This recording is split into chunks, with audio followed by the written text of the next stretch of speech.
우리 같이 성경 보겠습니다. 하나님의 말씀은 출애굽기 14장 19절 20절 2절 말씀입니다. 찾으신 줄 알고 봉독합니다.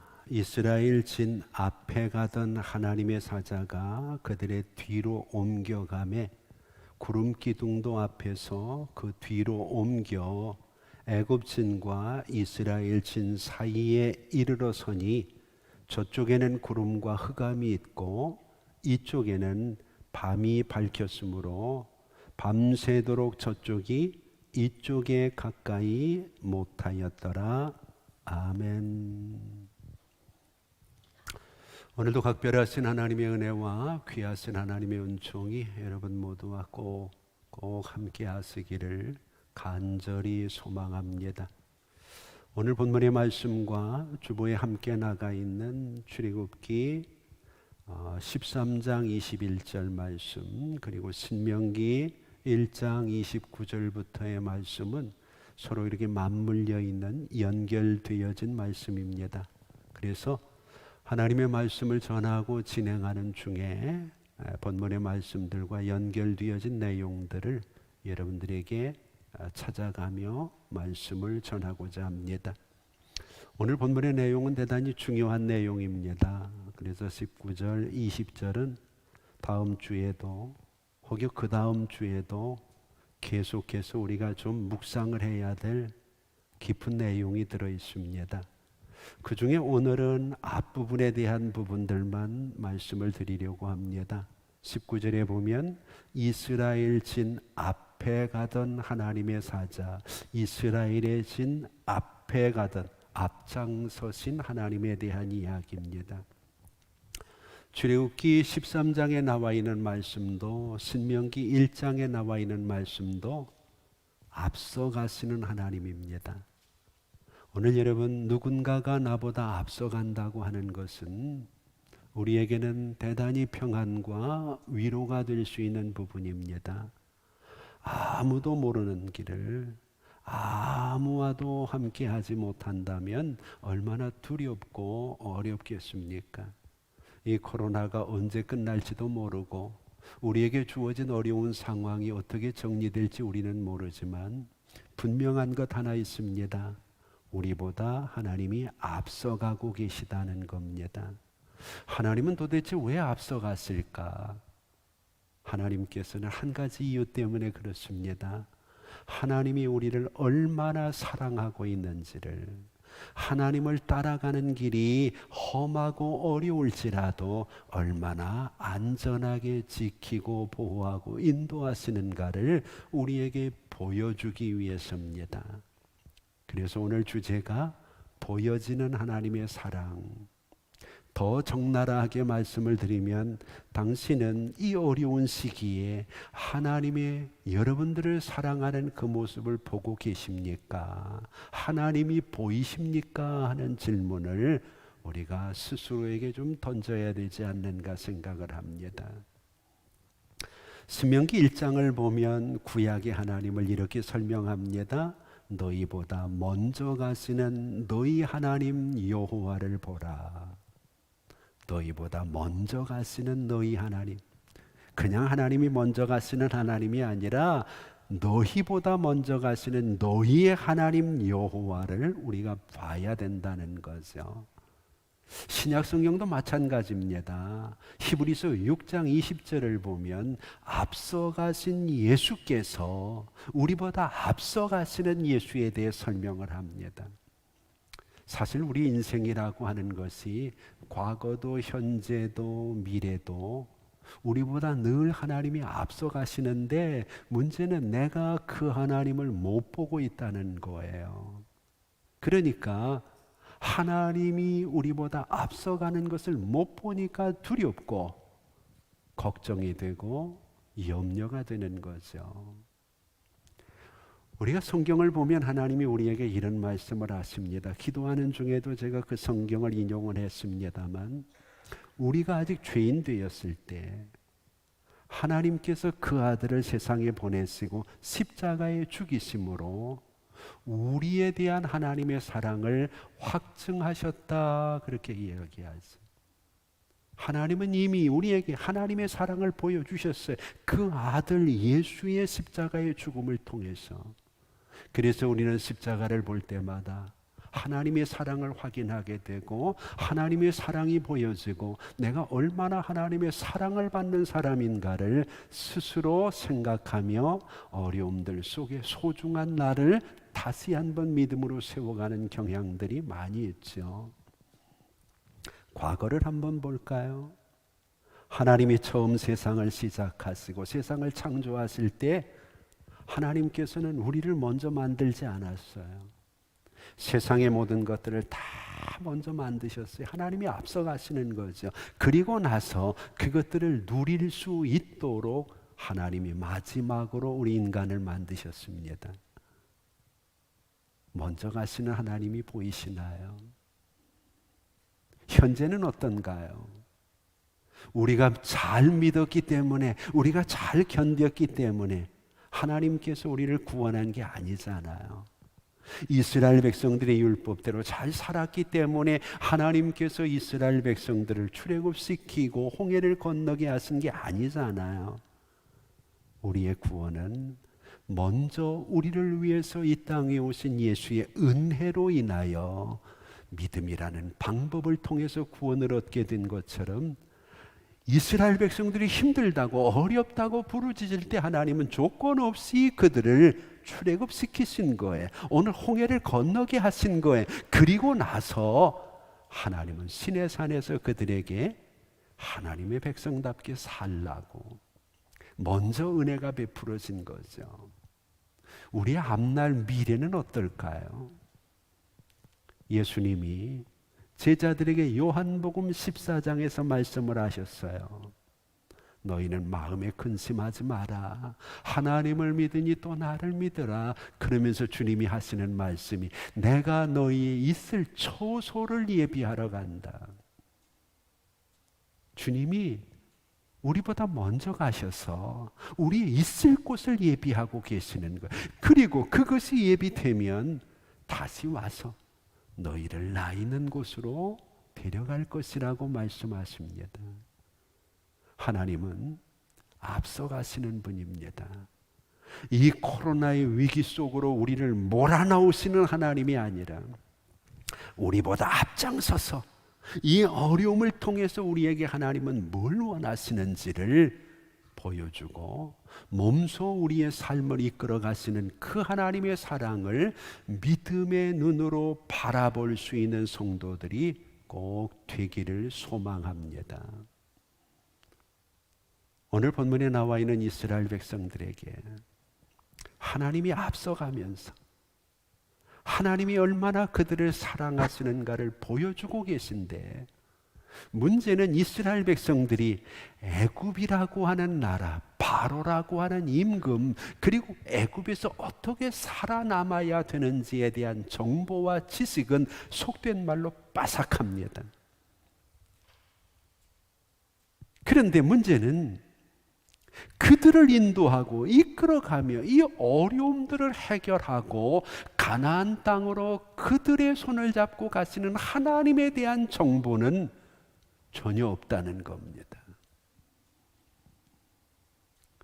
하나님에 대한 정보가 없으니까 하나님을 알지 못하고, 하나님을 알지 못하니까 하나님을 믿지 못하고, 하나님을 믿지 못하니까 하나님을 체험할 수 없는 게 되는 거죠. 오늘 우리는 어떤가요? 이 어려운 시대에 우리가 살아남아야 된다고 하는 세상적인 정보는 우리가 가지고 있잖아요. 그런데 과연 이 어려움을 통해 하나님이 우리에게 뭘 원하시는지에 대한 정보는 있나요? 하나님께서 오늘 우리의 삶 속에서 세상에 대해서 아는 것만큼 하나님에 대해서 너희가 알면 절대로 불안해하거나 염려하거나 오늘 본문에 나와 있는 이스라엘 백성들처럼 원망하는 모습을 보이진 않을 거라는 거죠. 그래서 고린도전서 10장 10절에서는 원망하다가 그들이 멸망한 것처럼 너희는 원망하는 자가 되지 말라고 우리에게 분명하게 경고하고 있습니다. 우리가 신앙생활을 하면서 가장 두려워하는 게 죄 짓는 거잖아요. 죄라고 하는 것에 대한 개념은 우리가 잘 압니다. 하말티아, 하나님이 주신 삶의 관역에서 벗어난 것을 죄라고 얘기를 하죠. 그러면 죄의 증상은 어떤 걸까요? 여러분, 내가 죄를 짓고 있는가 아니면 죄와 멀리하고 있는가를 알 수 있는 증상이 뭔가요? 지금 우리는 코로나를 이기기 위해서 여러 가지 백신들을 맞고 있습니다. 근데 백신을 맞으면 여러 가지 우려스러운 증상들이 나타나잖아. 그래서 질병관리본부에서는 계속 문자를 보냅니다. 혹시 머리가 아프십니까? 가슴이 뛰지는 않습니까? 밤에 잠은 잘 잡니까? 먹는 것은 소화가 잘 됩니까? 주사를 맞은 곳에 통증은 없습니까? 이상한 증상이 있으면 즉시 연락을 해달라고 해요. 하나님도 우리에게 마찬가지입니다. 우리가 죄를 짓기 전에 죄의 증상들이 나타납니다. 이 증상들이 그대로 방치를 하면 죄가 되는 거예요. 근데 죄의 증상은 뭘까요? 성경 전체를 통해서 보면 죄의 증상은 하나로 시작이 됩니다. 그것이 자기에 대한 집착입니다. 이것을 우리는 이기적인 감옥이라고 신학적으로 얘기를 하죠. 인간이 죄를 지으면서 이기적인 감옥에 갇히게 됩니다. 그러면 이 사람은 모든 것을 자기 위주로 생각하고 자기에 집착을 하게 되죠. 그래서 하나님은 이것을 깨트리고 우리를 자기애에서 나올 수 있도록, 그래서 하나님을 바라보고 이웃을 돌아볼 수 있는 사람으로 우리의 삶의 관역을 재설정해 주시는 거죠. 지금 이스라엘 백성들은 죄의 증상이 나타나는 겁니다.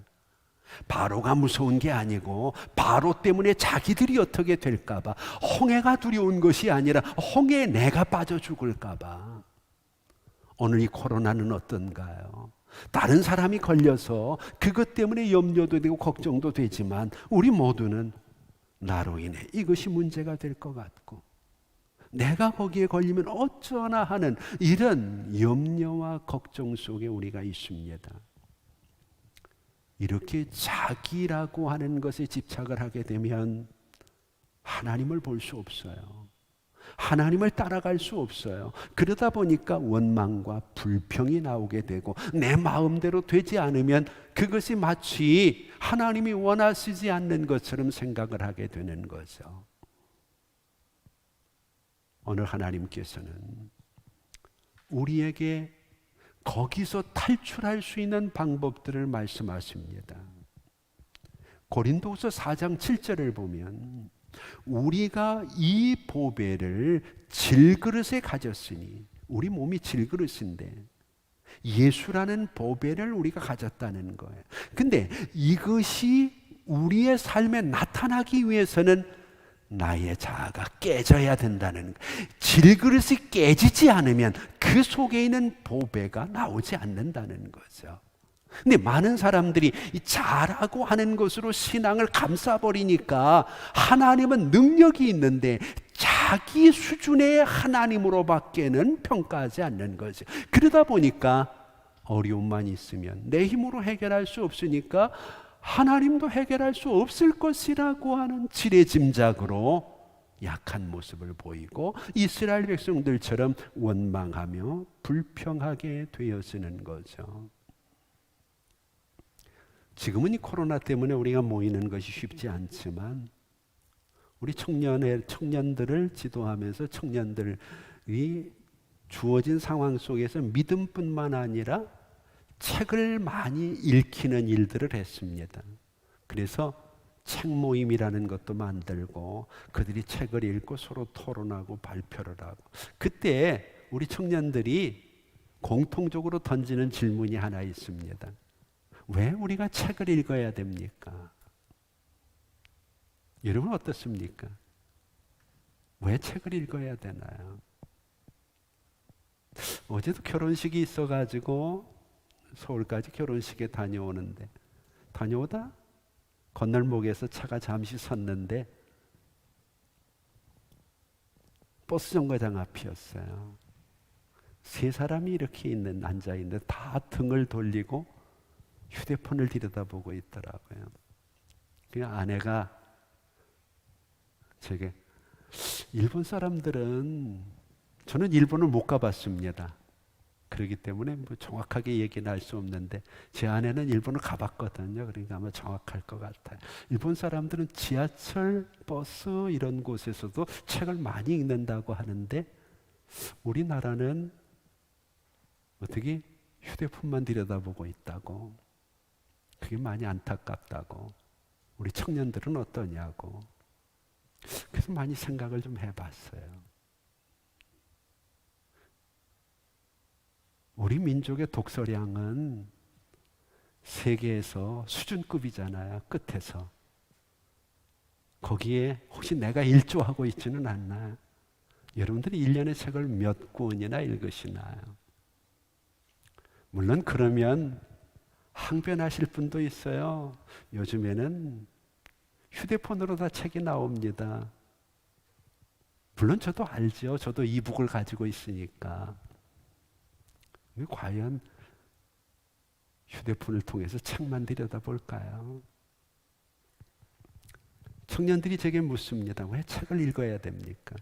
읽어야 되는 동기를 부여해야 되잖아요. 그러면 저는 한마디만 얘기를 하고, 거의 한마디만 얘기를 한 것 같아요. 책은 자신의 한계를 넘어서게 해주기 때문이다. 여러분, 나의 자아를 깰 수 있는 가장 좋은 방법 중에 하나가 책입니다. 우리가 볼 때에는 책이 뭐 별것 아닌 것 같은데요. 그 속에는 그것을 쓴 사람의 삶이 담겨 있거든. 내가 생각하지 못했고 경험하지 못했던. 그래서 책을 읽으면 그 책을 통해서 나의 한계를 뛰어넘고 내가 깨어지는 것을 경험하게 되죠. 많은 사람들이 예수를 믿으면서 내려놓자는 말 많이 합니다. 자아를 깨트리자는 말 많이 합니다. 저는 그 얘기를 할 때마다 성도들이 눈을 반짝반짝하고 아멘, 아멘. 그래서 진짜 그 말씀이 은혜가 되고 그 말씀 뒤에는 나를 내려놓고 자아가 깨지고 그러는 줄 알았어요. 그런데 어느 날 보니까요, 자아가 안 깨졌더라고요. 자기를 내려놓지 않더라고요. 그 속으로 생각을 했어요. 내려놓는다는 것이 좋다는 것 알고 나를 깨트려야 내 속에 있는 보배가 나온다는 것을 아는데 왜 저 사람은 그렇게 오랫동안 아멘을 하고 그런 얘기를 듣고 그러는데 자아를 깨트리지 못할까? 왜 내려놓지 못할까? 그래서 제가 저 나름대로 내린 결론은 방법을 모른다는 거예요. 내려놓고 싶은데 내려놓는 방법을 모르는.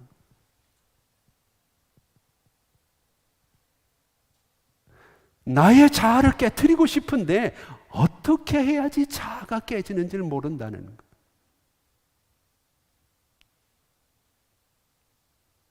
그런 분들에게 제가 권면을 합니다. 책을 읽으세요. 그 중에서도 생명의 책인 성경을 많이 읽으세요. 성경을 읽으면 나의 삶의 무거운 짐들을 내려놓을 수 있어요.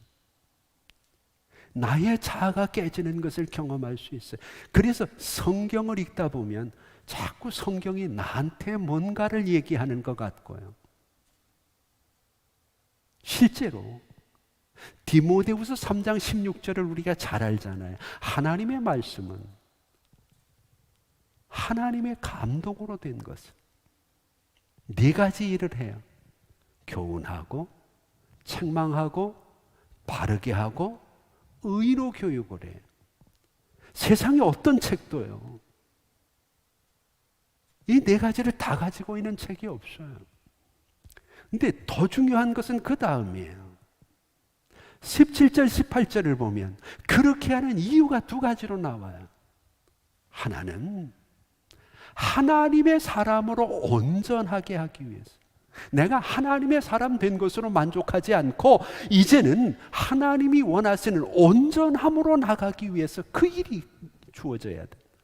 또 하나는 하나님이 원하시는 선한 일을 행할 수 있는 능력을 갖추기 위해서라 그랬어요.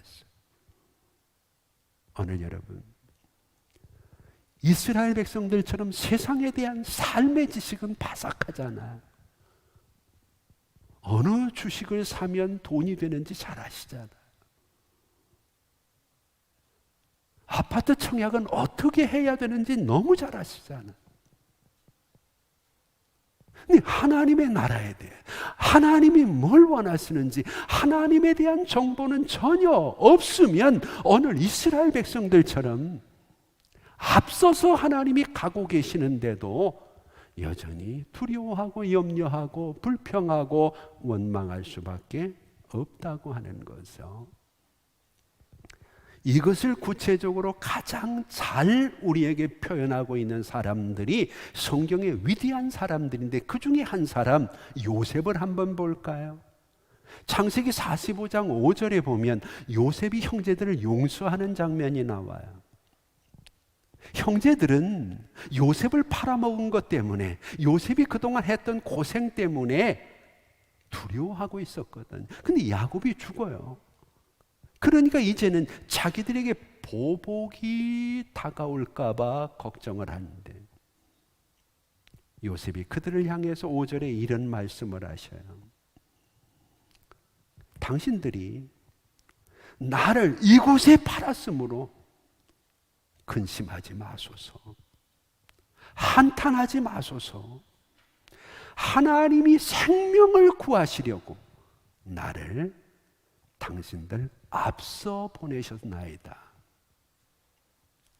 하나님이 보내신 하나님에 대한 뜻을 아니까 오해를 받아도 이길 수 있었고, 자기에게 손해를 끼친 사람 앞에서 그가 자기를 내려놓을 수 있었고, 우리가 바라볼 때는 어떻게 저런 용서에 너그러운 마음이 있을까? 하나님에 대해서 아니까, 하나님에 대한 지식이 있으니까, 하나님의 사람으로 온전하게 되니까 선한 일을 행할 수 있는 능력이 나오는 거죠. 그래서 여러분들에게 부탁드리는 것은 책을 많이 읽고, 특별히 우리의 생명에 하나님에 대한 생명의 지식을 전달하는 성경을 많이 묵상하고 살자는 거죠. 하나님이 앞서가시는데 그 하나님을 못 보면 어떻게 되나요? 앞서가는 가이드를 놓치면 내가 모르는 길에서는 헤맬 수밖에 없고 얼마나 두려워요. 여러분, 여행 가면 알잖아요. 내가 처음 가는 나라인데 가이드가 깃발 들고 갈 때 쫓아가야죠. 가이드가 멈춘 곳에 멈추면 되는 게, 가이드만 보고 가면 목적지까지 가는데 어려움이 없어요. 이 세상에 하나님보다 더 우리의 인생에 확실한 가이드가 어디 있나요? 그 하나님이 지금 오늘 너보다 앞서 가신다고 얘기하잖아요. 세상의 가이드는 만능은 아니에요.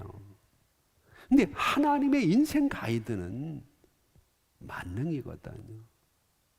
예를 한번 들어볼까요? 이사야서를 보면 45장 2절부터 내가 너보다 앞서가서 하나님이 하실 일을 얘기해. 험한 곳을 평탄하게 하며 논문을 쳐서 부수며 쇠빗장을 꺾고 내게 흑암 중에 보화와 은밀한 곳에 숨은 재물을 줄 것이라. 오늘 사실 우리가 염려도 하고 걱정도 하지만 지나놓고 보면 괜히 걱정했네 이럴 때 있잖아요.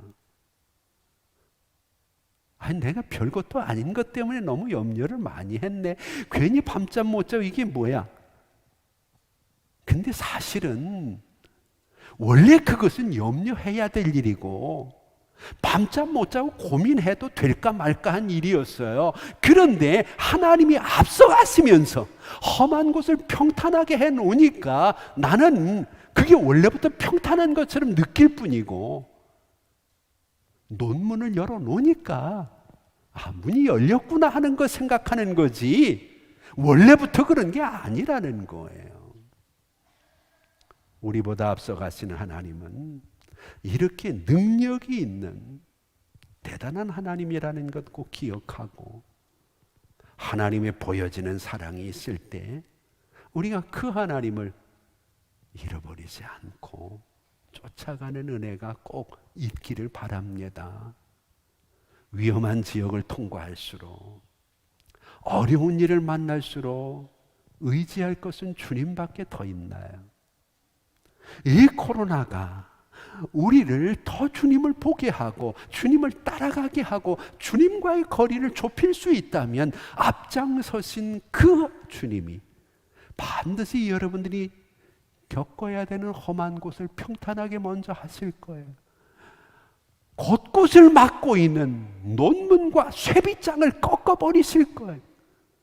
흑암 중에 있는 은밀한 곳의 포화들을 누릴 수 있도록 하나님이 역사하실 건데, 우리는 그 과정을 못 보니까, 하나님만 보이니까 별것 아니네, 괜히 걱정했네, 이런 생각을 하게 되는 것 아닐까요? 믿는 사람들은 일희일비하면 안 돼요.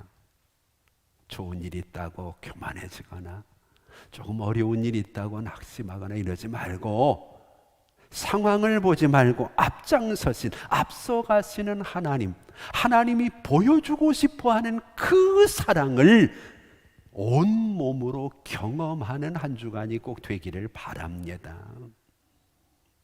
하나님이 앞서가시면서 여러 가지 일들을 많이 하지만 우리가 주보에 나와 있는 3개의 성경 구절을 통해서 몇 가지만 정돈을 해볼게요.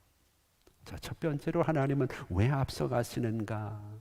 신명기 1장 30절과 출애굽기 23장 20절을 보면, 내가 사자를 네 앞서 보내요. 길에서 첫째 너를 보호하고, 두 번째 너를 내가 예비한 곳에 이르게 하리라, 그렇게 얘기합니다. 여기서 여러분, 하나님은 예비하기 위해서 앞서가시는 거예요. 예비하기 위해서.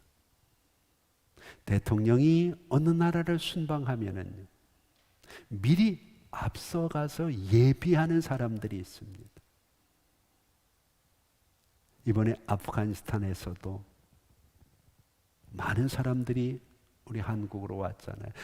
소위 미라클 작전이라고 하는, 먼저 가서 온몸으로 부딪히고 준비하는 사람들이 있기 때문에 이런 작전들이 가능한 거죠. 다 손 놓고 있으면 누가 하겠어요?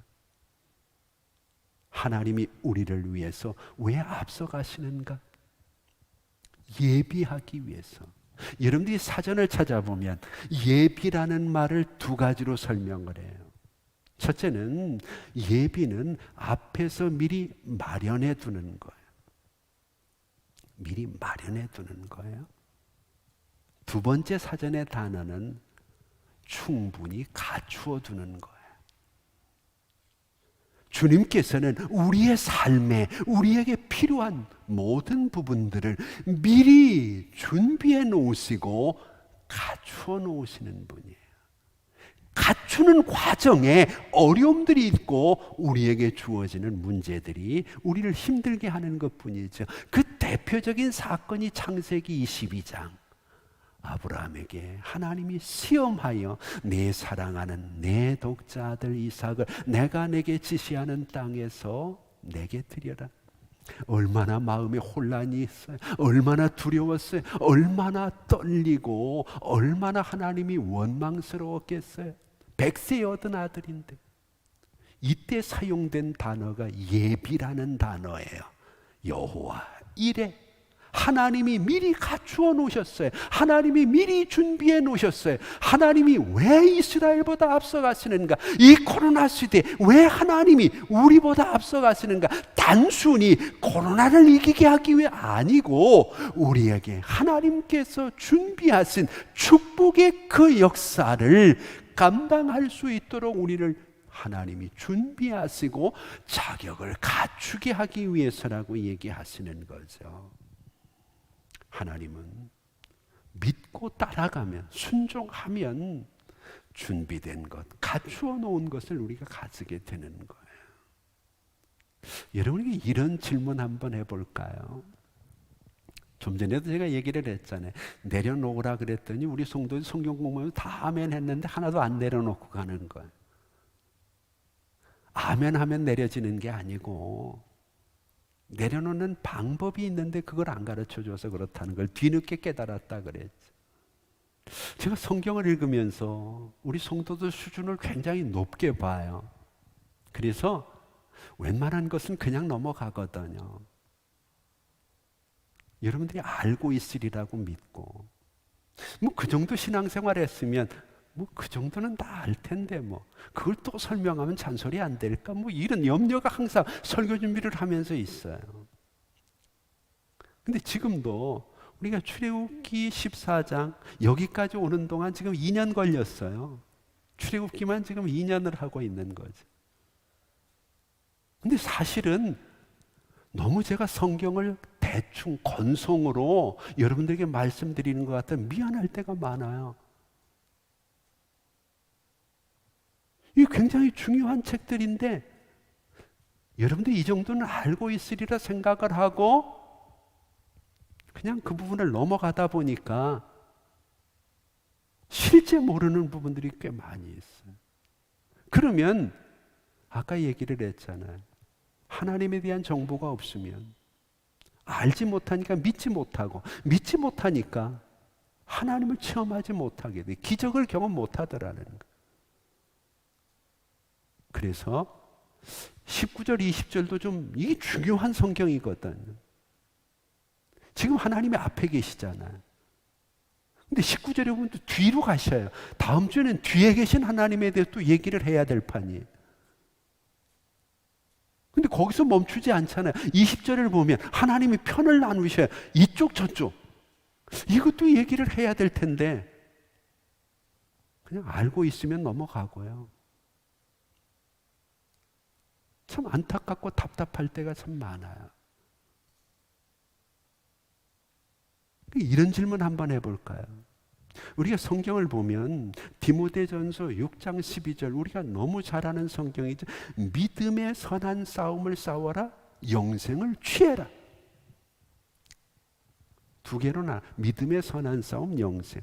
근데 믿음의 선한 싸움을 안 싸우면 영생을 못 취한다는 얘기가 영생은 우리의 목숨이 왔다 갔다 하는 중요한 거잖아요. 저는 오늘은 그게 주제가 아니니까 한번 물어볼까요? 믿음의 선한 싸움이 뭔가요? 여러분들은 믿음의 선한 싸움을 싸우고 있나요?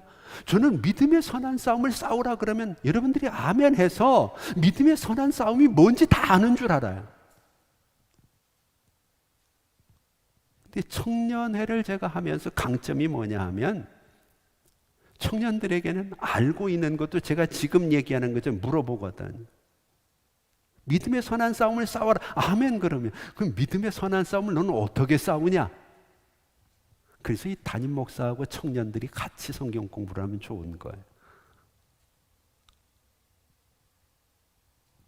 여러분들에게도 그 방법을 한번 적용을 해봅시다. 우리 그냥 싸우는 거 아니잖아요. 믿음의 선한 싸움을 믿음, 선함 이게 싸움과 연결이 돼야 되는데 나는 과연 이 코로나 시대에 믿음의 선한 싸움을 싸우고 있는가? 믿음의 선한 싸움을 싸워야만 영생을 취한다고 얘기를 했는데 그러면 믿음의 선한 싸움 못 싸우면 영생은 물 건너간 거 아닌가? 영생 물 건너갔으면 내가 예수 믿고 이 어려움 속에 마스크 쓰고 교회 나오는 이유가 뭔가? 이 전체가 흔들릴 수 있는 부분이잖아요. 다음에 기회가 되면 이 부분을 자세히 여러 차례에 걸쳐서 말씀을 드릴게요. 오늘은 정의만 얘기를, 믿음의 선한 싸움이 뭔가요? 믿음의 선한 싸움은요, 다 이겨놓은 싸움이라는 거예요. 무슨 싸움이요? 이겨놓은 싸움. 예수께서 우리를 위해서 싸우셔서 마귀도 세상도 나의 정욕과 자아도 예수의 십자가 앞에서는 더 이상 힘쓸 수 없다는 것을 내가 인정하는 게 믿음이에요. 그래서 구원은 내 힘으로 안 된다는 걸 아는 거예요. 그래서 바울은 내가 선한 싸움 싸우고 믿음을 지키고 달려갈 길을 마쳤다고 구분을 해놓는 거예요. 오늘 우리가 주님을 따라가는 길, 예비된 길, 하나님이 예비하신 것은 믿음의 싸움이에요. 똑바로 걸어야죠. 흔들리지 말고 그 길을 걸어가야죠. 왜 흔들립니까? 하나님의 사랑이 안 보이십니까? 하나님이 앞장서서 노대문을 부수고 계시는 것이 안 보이나요? 하나님께서 앞장서셔서 우리가 싸우면 100번 싸워서 100번 질 수밖에 없는 그 원수들을 오늘도 온몸으로 막아서고 온몸으로 물리치고 하나님께서 우리를 그 싸움에서 어느 배우의 고백처럼 다 차려진 잔치상에 수저 하나 얹은 것뿐인 우리의 연약한 믿음을 가치 있게 높이 평가하시는 그 선한 싸움을 왜 포기하느냐는 거예요. 내가 뭔가를 해보려고 하는 것은 믿음의 싸움 아니에요. 내 힘으로 뭔가를 했다고 자랑하는 것은 선한 싸움 아니에요. 이기적인 감옥에서 나와야죠. 성경은 그래서 참 우리에게 중요하고 재미있는 거죠. 하나님이 우리를 인도하시는 이유, 우리를 보호하시는 이유, 앞장서 가시는 이유는 예비하기 위해서. 오늘 여러분, 이 코로나 시대에 하나님이 예비하신 엄청난 은혜가 있다는 것을 믿으시기 바랍니다. 그리고 내가 할 일 없어요. 그 하나님의 사랑을 보고 따라가면 되는 거예요. 또 하나는 그 모든 일들을 하나님은 목전에서 이루신다는 거예요. 성경에 여러분이 목전이라는 말이 100번도 더 나옵니다. 흔히 연세 드신 분들이 아이들에게 옛날 얘기하잖아요. 옛날에. 그러면 아이들이 듣고 있다가 묻죠. 엄마는 봤어? 하나님은요, 보지 않도록, 볼 수 없도록 역사하시지 않아요. 심은 대로 거두게 하시고, 이 코로나에서 여러분들이 믿음의 선한 싸움 싸우고 앞서가신 하나님을 따라가게 될 때 하나님은 여러분들의 목전에서 하나님이 얼마나 여러분들을 사랑하는가를 보여주시는 거예요. 그게 우리가 읽어야 될 성경에 나오는 거죠. 신명기 14장, 출애굽기 14장 13절에도 마른 땅으로 행하리라. 너희는 오늘날 여호와께서 너희를 위하여 행하는 일은 보라, 목전에서. 근데 이것을 좀 더 구체적으로 얘기하는 게 신명기 1장 30절에 31절이거든요. 30절에 보면 너희보다 먼저 가시는 너희 하나님 여호와께서, 하나님을 정의할 때 너희보다 먼저 가시는 하나님 여호와께서 애굽에서 너희를 위하여 너희 목전에서 모든 일을 행하신 것처럼 하나님은 목전에서 행하신, 여러분들이 볼 수 있도록 천국에서나 구원을 누리는 게 아니고 이 코로나 위기 속에서도 앞장서신 하나님이 우리의 삶 속에서 어떻게 이 문제를 하나님이 해결해 가시는가를 우리의 눈으로 볼 수 있도록 목전에서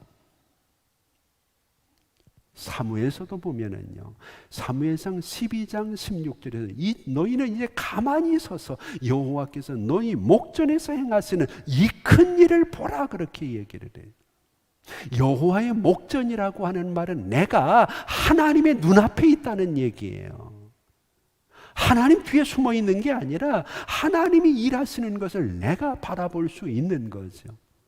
그래서 사전을 찾아보면 여러분들에게 정확한 내용을 전달하기 위해서 저는 백과사전을 많이 봅니다. 제 방에도 백과사전이 혹시 몰라가지고 2질이나 있습니다. 여기서도 찾아보고 저기서도 찾아보고, 그리고 인터넷 안에도 사전이 얼마나 많은지 몰라요. 여러분들에게 틀린 내용을 전할 수는 없잖아요. 그래서 단어 하나를 보더라도 사전을 수없이 뒤지니까 준비하는 시간이 꽤 많이 걸리죠. 목전이라는 말을 백과사전에 찾아보니까 2가지 뜻이 있어요. 첫째는 글자 그대로 눈 앞에, 장소적인 면이죠. 내 눈앞에서. 또 한 가지의 뜻이 있더라고요. 시기적인 면에서 목전은 당장이라는 뜻이 있어요. 당장.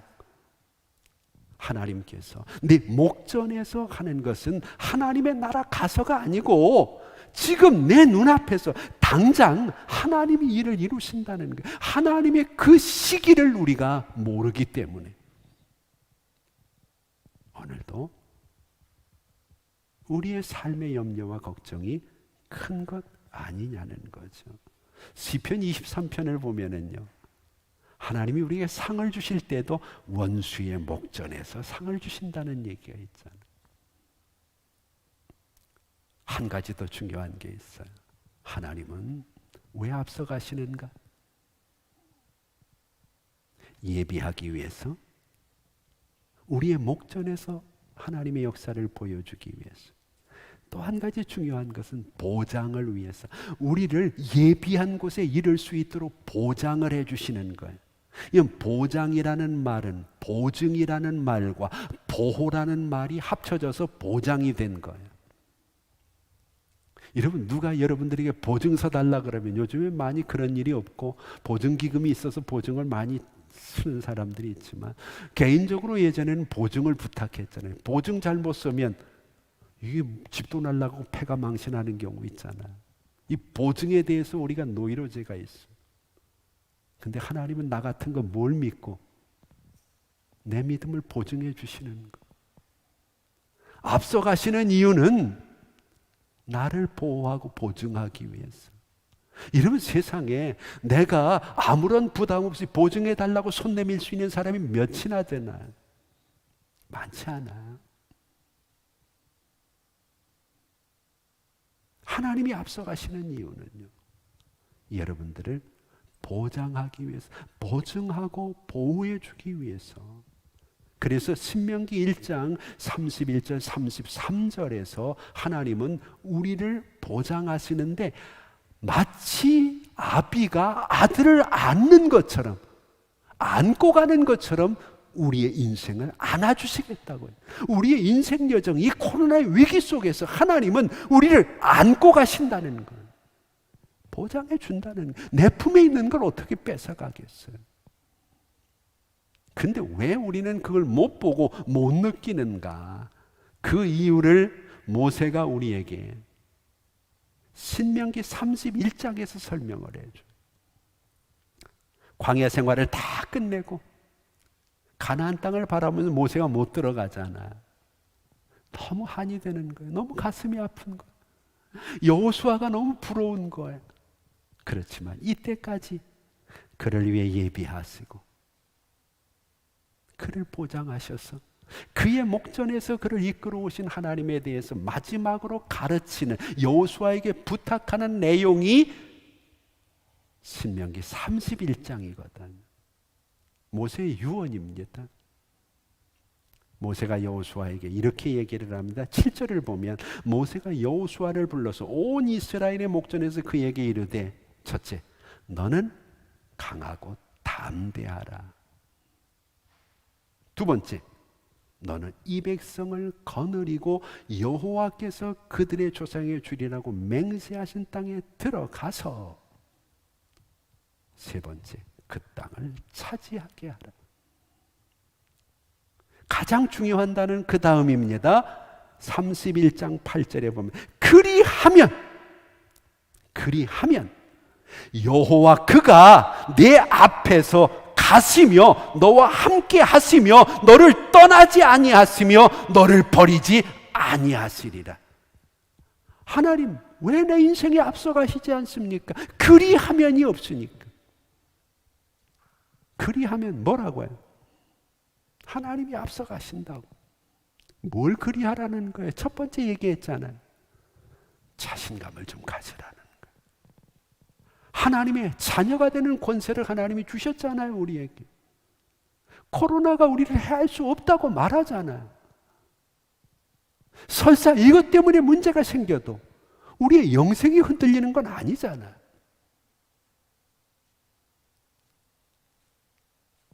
하나님은 우리가 누구인지 우리의 정체성을 알고 자존감을 회복해서 어떤 상황이 오든지 자신 있게 강하고 담대한 마음을 갖기를 원하는데, 이스라엘은 틈만 있으면 약하고 곤비한 마음을 가지니까 불평하고 원망하는. 두 번째, 사명이에요. 너는 이 백성을 데리고 그 땅에 들어가라. 그래서 어떤 이는 사명자는 죽지 않는다.